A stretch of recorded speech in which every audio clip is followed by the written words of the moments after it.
Oh god. I can't wait for the hairdressers to open up again. My roots are so bad. Anyway, hey guys, welcome back to my channel. My name is Tegan and I'm going to talk to, this is kind of like my April catch-up slash what I've been reading, what I'm currently reading, what I plan to be reading for April specifically. I'll get through the previous months on a different video.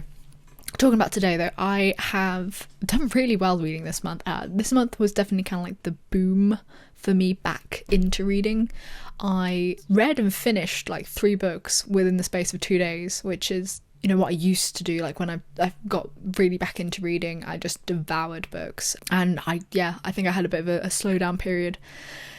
And this month I've just swallowed so many books. The books I'm currently reading is I've got about 40% of the way through Rhythm of War by Brandon Sanderson, which is the 4th book in the Stormlight Archive. I'm really enjoying that so far. Without going into too many spoilers, I'm enjoying how the characters are looking rather introspectively. I think that's the right word. There's definitely a lot of character work going on at this current point in the book, whether it goes more onto plot. I think I'm about to go into like big plot points, but at the moment it's a lot of character stuff, especially with like Kaladin and Shalon. Even more so with the Queen, whose name escapes me. But yeah, that's the book I'm currently reading. I'm in the middle of the City of Dreaming books by Walter Moles. I've got this much left, so I'm good 2/3 in it now.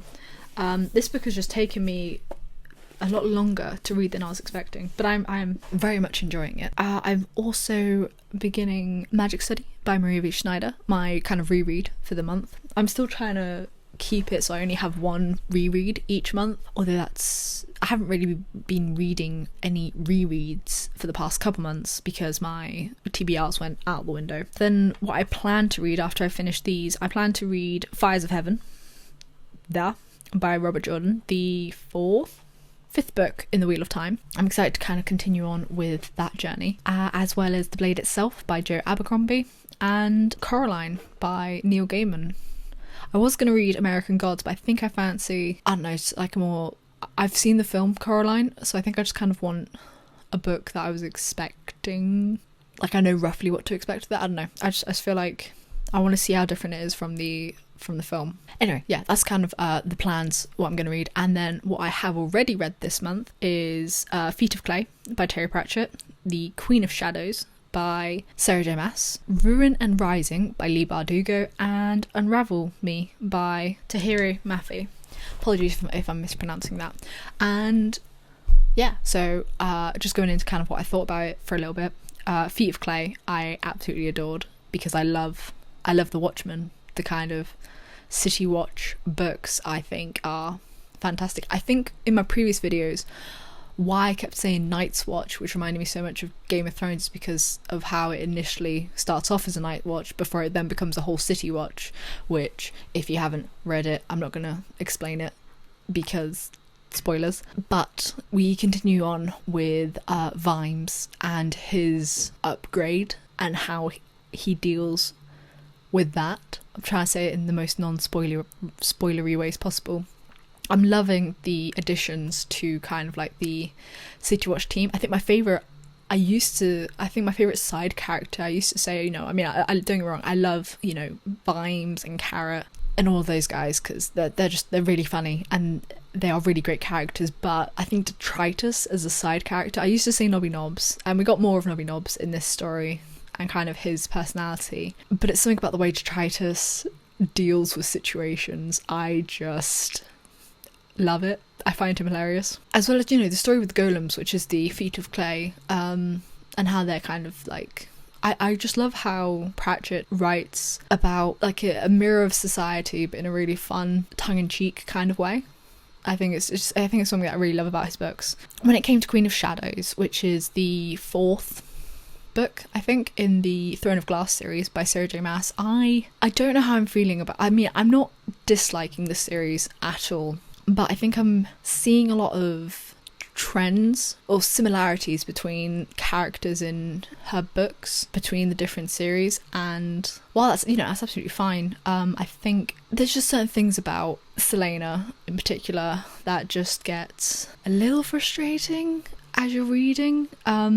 the plot that it's, you know, it's progressing, how the story progresses. I'm probably going to read to the end just to see how this series ends, but I don't know how I feel about Selena. I think it's a bit of a meme, I think, among some people, where it's just you know, character walks into a room, thinks about assassin walks into the room, thinks about all the different ways they could kill someone, and then does nothing. Like, don't get me wrong, you do see like some cool fighting scenes with her, and you see that she is, you know, skilled, but I think she just got really overhyped at the beginning of the series, to the point now it's like I question if she's as good of an assassin as she thinks she is. But, you know, that's just me. I'm still going to keep reading the series because I'm enjoying it. I think I gave this one a 3.5 because I'm just like, it's on that cusp of like, oh, I'm enjoying it, but I'm not loving it, if that makes sense. And then Ruin and Rising, which is the third book. I don't know if when my last video, whether I had read Shadow and Bone or whether I was reading Shadow of Bone. So I've like read this entire trilogy now.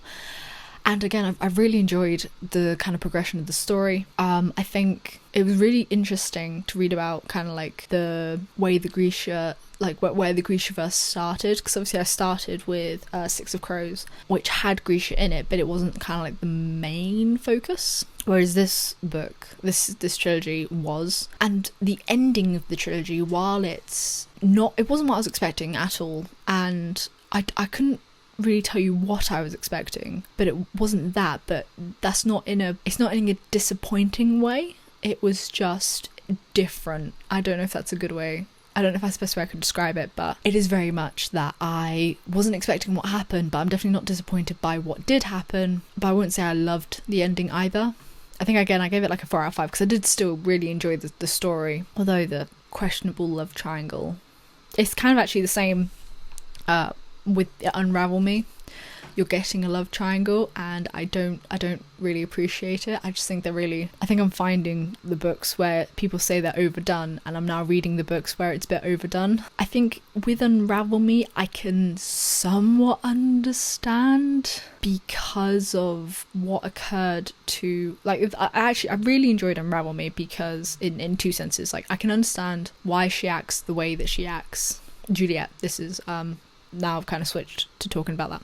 But yeah, the way Juliet acts, I'm not really looking at the camera this video, I've just realised, so apologies, I'm kind of like staring off at my wall. Yeah, I think with everything that happened to Juliet between book 1 to book 2, I can see why she looks for attention. This could sound really bad because I'm not saying she's an attention seeker, but when she gets attention, she gets attached when she gets attention. Whether that explains the love triangle, I'm not so sure. But I also liked how she kind of also got told, hey, end it with the pity party in this book as well. That's very brief and not well explained, but that's kind of things that I've really enjoyed about the books so far. But that's kind of it. Like, yeah, that's my plans for what I'm in the middle of reading, what I'm planning on reading, and what I've already read this month. And I hope you enjoyed the ramblings of me talking to the wall rather than, you know, to you who's watching. And yeah, I'll probably see you in the next video, hopefully.